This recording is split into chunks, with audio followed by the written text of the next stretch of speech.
should probably include that review at the end. I don't give out stars, but if I did give out stars, I do give out stars sometimes. These are the books that I read in September.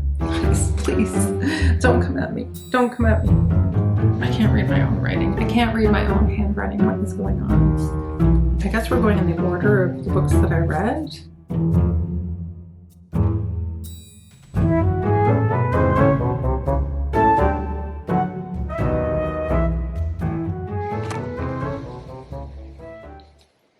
Hi everyone, it's me, Jess.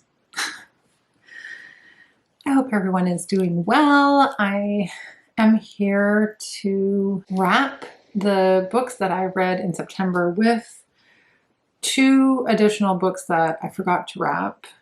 One over the summer, believe it or not, and the other one that I finished in, I guess it was August. Yeah, so both over the summer. Since this is a September wrap. Time is flying by. Man, I felt so bad because while I was reading this book, I just really was struggling with it and I wasn't loving it the way so many people have so much love for this book and adoration for this book. It's Akwaeke Emezi's debut novel. I am wondering if the reason why I struggled with Freshwater is because I had already read Akwaeke Emezi's The Death of Vivek Oji, which I really thought was quite a beautiful book. And then when I read this, I think maybe my expectations were for more of a contextualized narrative. I just had a hard time with this book. Like I think many people have expressed that they may have had a difficult time with it because, not because of the topic, not because it's somewhat autobiographical, not because it's magical realism with the spiritual voices of these different gods. It explores the experiences of a young woman, a young Nigerian woman, and she has fractured personality or maybe a mental disorder that has to do with her response to trauma. There's some trauma in this book. So it goes back and forth in the narrative between the main character herself and these spiritual entities that are trying to control her behavior. One of them is kind of a bad spirit, Asagara, and she is maybe the darker side, I don't want to say side because it's like a spirit taking over her self, or this spirit is one of her other selves, I guess you could say. Yeah, I had a difficult time with this book. It was really difficult for me to follow, I have to say, because of the different voices and because of most of the things that happen to the main character are told from the spirit's different perspectives. I've been reading over reviews and watching other people's reviews. Most people rave about this book and it makes me feel like I don't know, it's making me think it's more to do with me than it is to do necessarily with the writing. And I feel that I need to read it again, but it still wasn't, it was a confusing read for me. It wasn't a pleasurable read for me.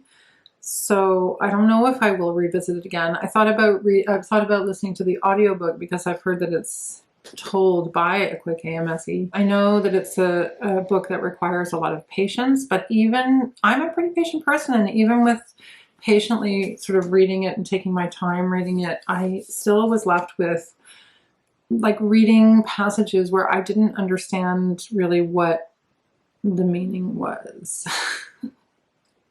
So the book has been described as a collage, a collection, layer. It's got many layers. We got these different personalities and these kind of overlapping stories from the different spirits, different points of view. But I still didn't really understand what was happening with the spirits. I just found it to be very unclear and a little bit cryptic in a sense, like that I almost needed like a map board with the strings, and not like in a mystery, but just to try to understand this book was very difficult. Some of it was very obvious. Some parts of this book, some of the stories of situations were very clear. Aside from that, I still struggled really to understand what the hell was going on in the book. So I don't know if that was really supposed to represent the splits in the personalities or the way the experience of life was for the main character. I was trying to really read it to get some insight as to why it was so loosely held together. Yeah. Anyway, I don't need anyone to explain it to me, and I don't want anyone to be upset with me.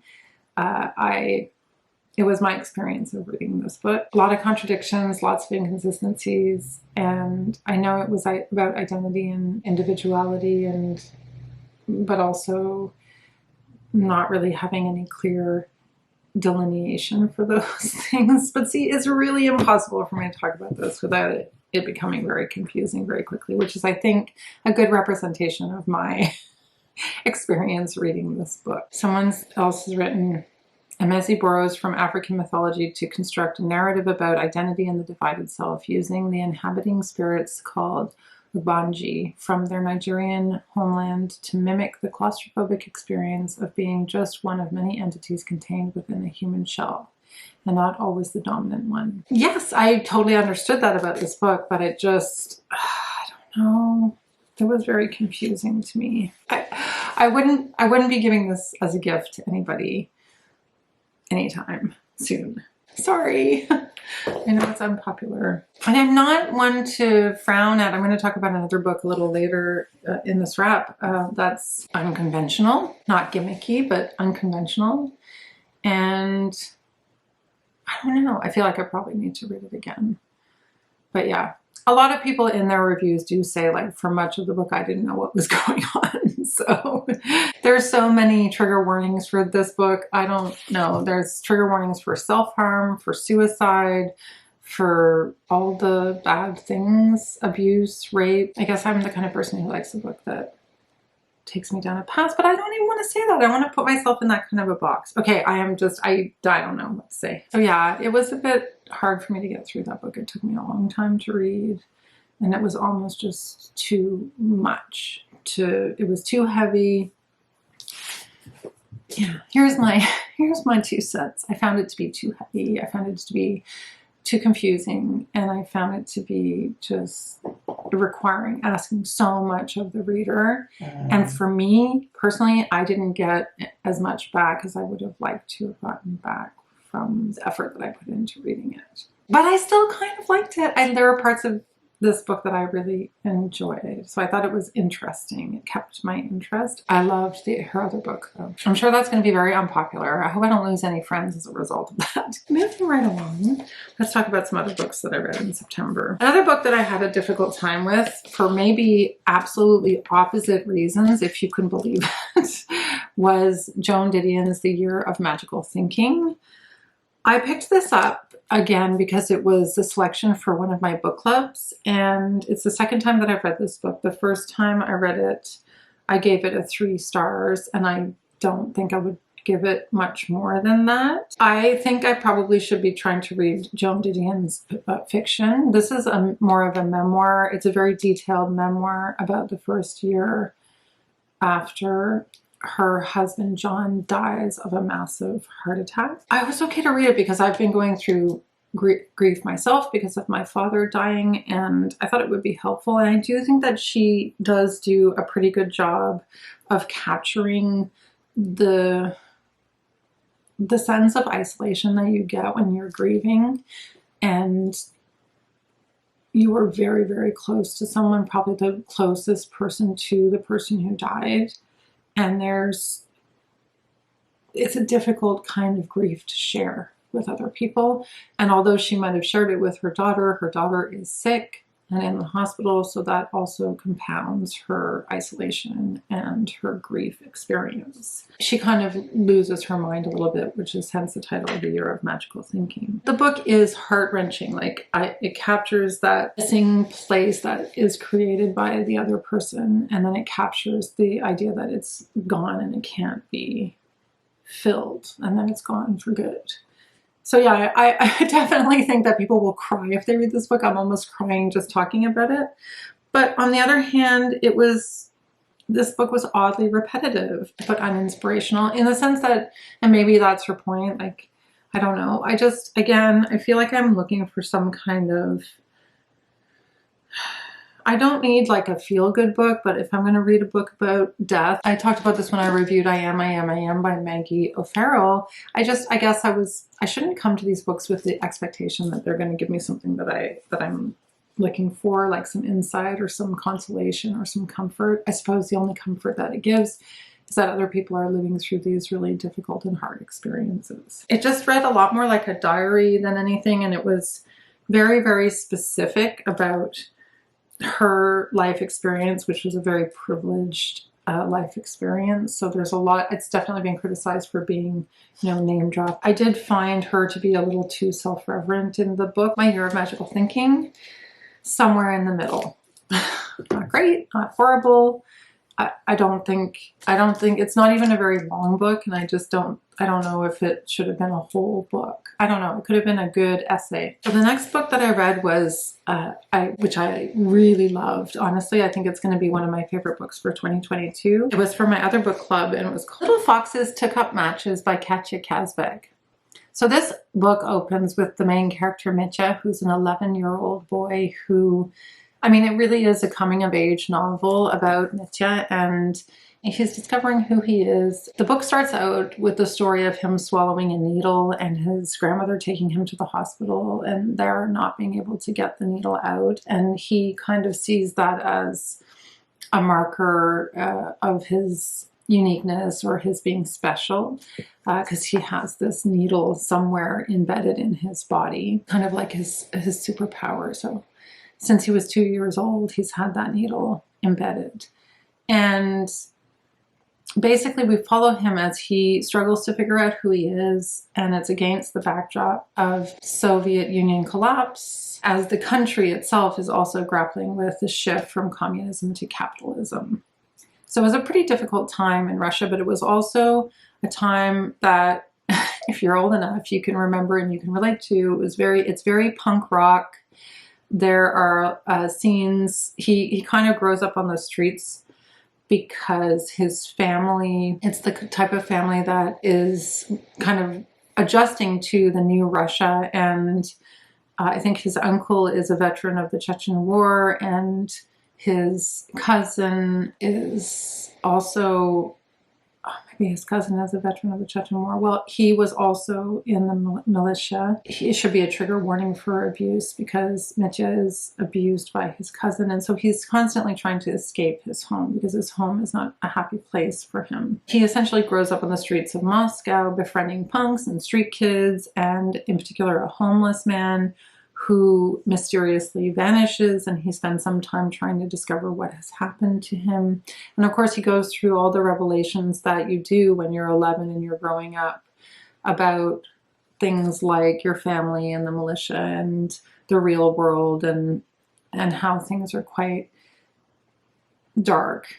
I mean, this book is dark, but it's also filled with hope, and it ends on a really hopeful note. It's a really wonderful ending. I loved it so much. I think the main theme in the book is about bravery, and in particular Mitya's bravery in just taking the risk to be his true self, because he's definitely queer. He likes to wear makeup and he likes to dress up, and so there's that angle to the story as well. So it's like a queer punk rock coming of age novel set in the 90s in Russia. So I don't know if you can hit any more sort of high points for a book than that. I just thought it was pretty great. And it's also a debut novel. The title, Little Foxes Took Up Matches, comes from a Russian children's folk. It's been transformed into lyrics by one of the bands that Mitya goes out to see. The lyrics are, little foxes took up matches and set the azure sea ablaze, which captures that kind of rebelliousness of these little foxes, like the punks that are going and putting on these music shows, and his friends who are living on the street. He does go out at one point as his alter ego, Devchanka, I hope I'm saying that right, and he experiments with cross-dressing and presenting as a woman. He gets a pretty warm reception when he tries that out, so it's really interesting to watch him become braver and braver and braver about who he is and to put himself out there. The writing style is interesting. It goes back and forth from Mitch's story and that plot to a famous Russian folk tale that I had a little bit of a difficult time kind of trying to understand the link between the two. I'd like to go back and just read the folk tale story, not broken up, not divided between the different chapters, and see if I get something more out of it from that. But I have to say that I really, really enjoyed this book, and you'll probably hear me talking about it a bit more because I thought it was fantastic. Yay! I promised myself, and others were paying attention to see me, what my thoughts were on Ghost Wall by Sarah Moss, which I did read. It's a nice, quick, short little book, but man, was it ever fantastic. I really enjoyed this. Another coming-of-age story about 17-year-old Sylvie, who is with her parents and a group of students and a professor. I think it's only 3 students. And they're on a course, the students are on a course, and they're really trying to recreate what life was like in the Iron Age. And they do things like everything from like eating rabbits and roots in stews and wearing burlap dresses. That's really the premise. That's the sort of the setting of the story.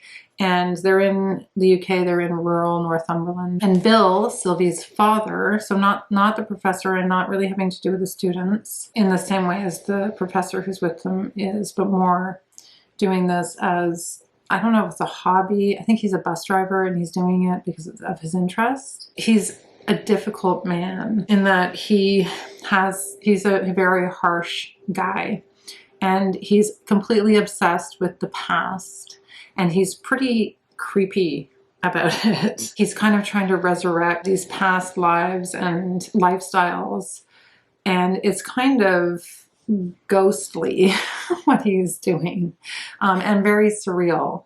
What they're all doing, I guess, but he just takes it so seriously and takes it to the extreme. He really glorifies these ancient practices really strictly. He's really strict with Sylvie, and he's really strict with Sylvie's mom, to the point where it's abusive.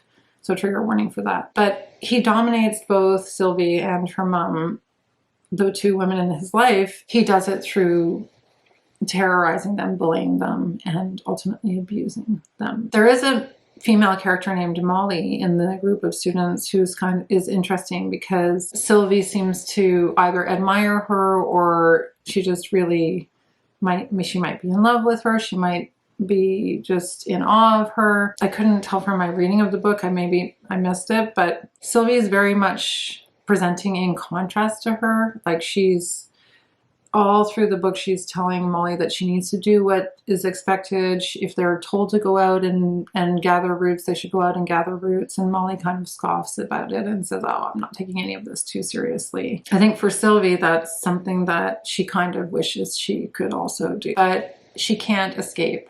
She can't get away from her father, and she can't.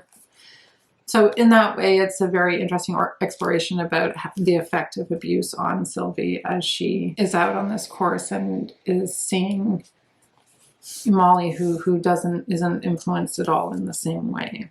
So I thought that was really interesting. And then, like, I don't know, I guess Moss is being pretty critical here of people who are just obsessed with the past. The way that we used to live was so much better than the way that we live now. And people who revere the past and wishing that we could go backwards in time instead of forward as a society to much really more harsh and brutal times, ultimately, particularly for women. So that's what I got out of this. I might read it again sometime. It was shortlisted for the Women's Prize in 2019. And I have another book by Sarah Moss, which I would like to read as well.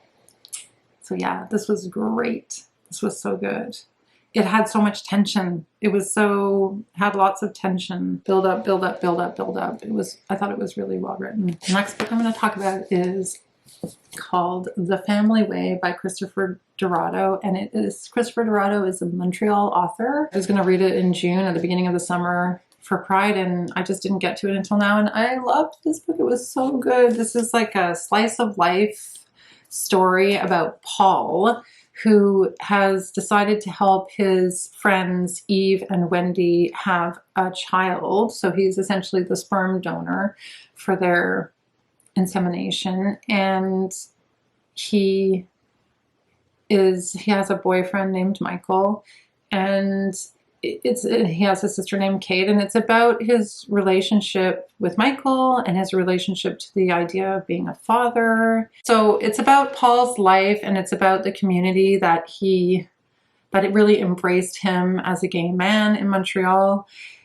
And I just thought it was a really wonderful kind of slice of life book about, but also that just very subtly showed how important the family that you choose can become to you, not necessarily in place of your given family, but in addition to your given family. And just about this idea that like a family isn't a nuclear family. Like I know we all know that, but this book does just such a wonderful job of demonstrating the community that exists in gay communities and queer communities. It was so touching.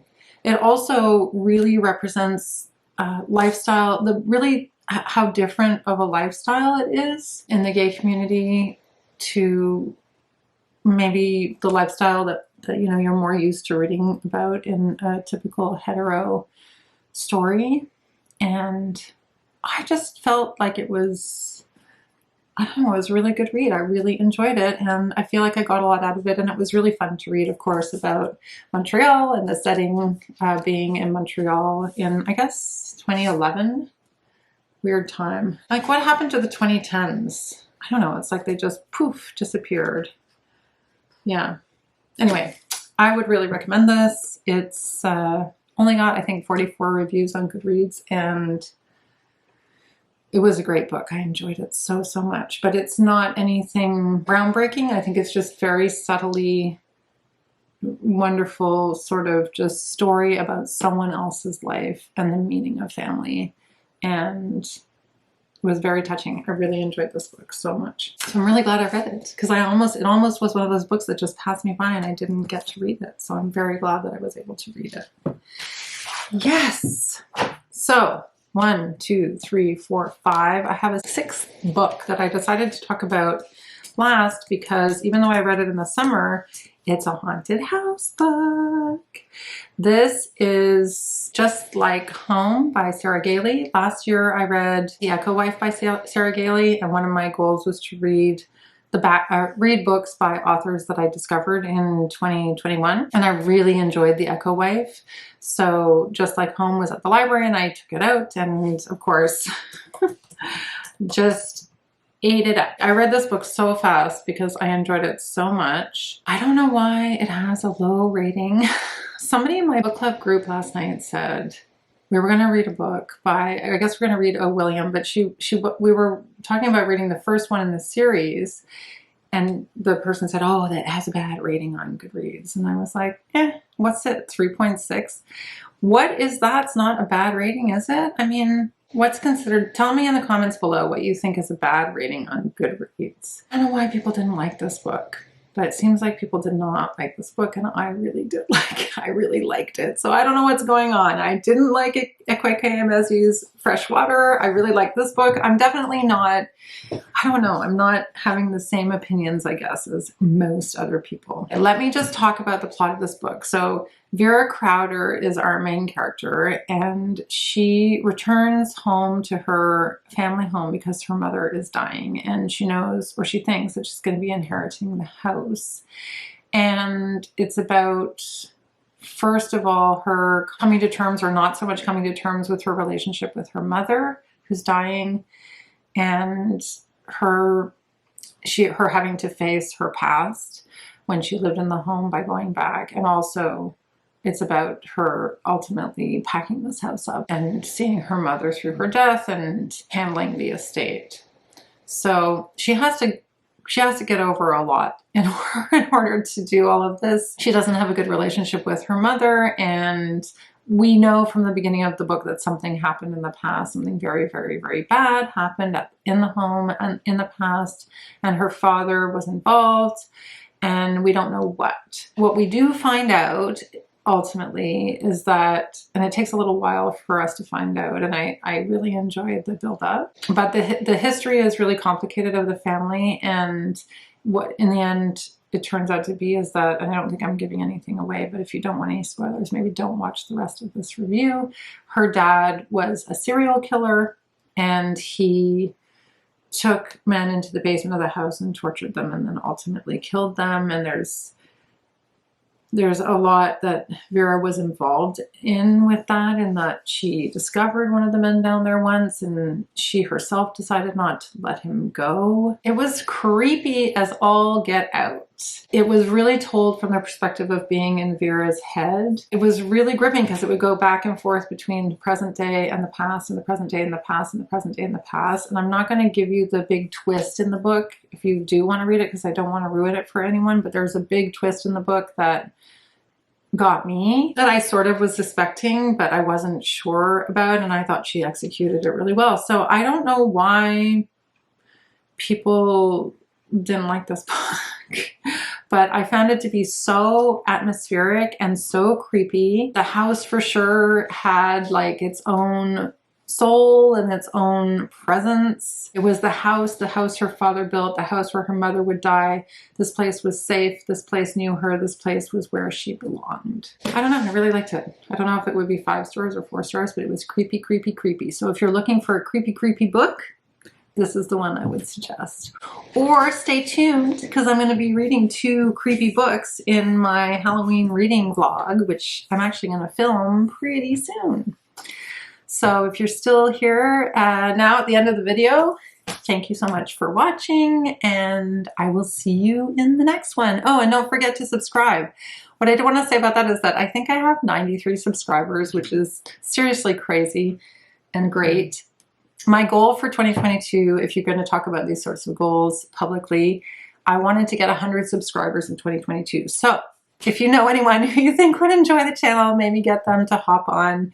And I'll see you all in the next one. Bye! I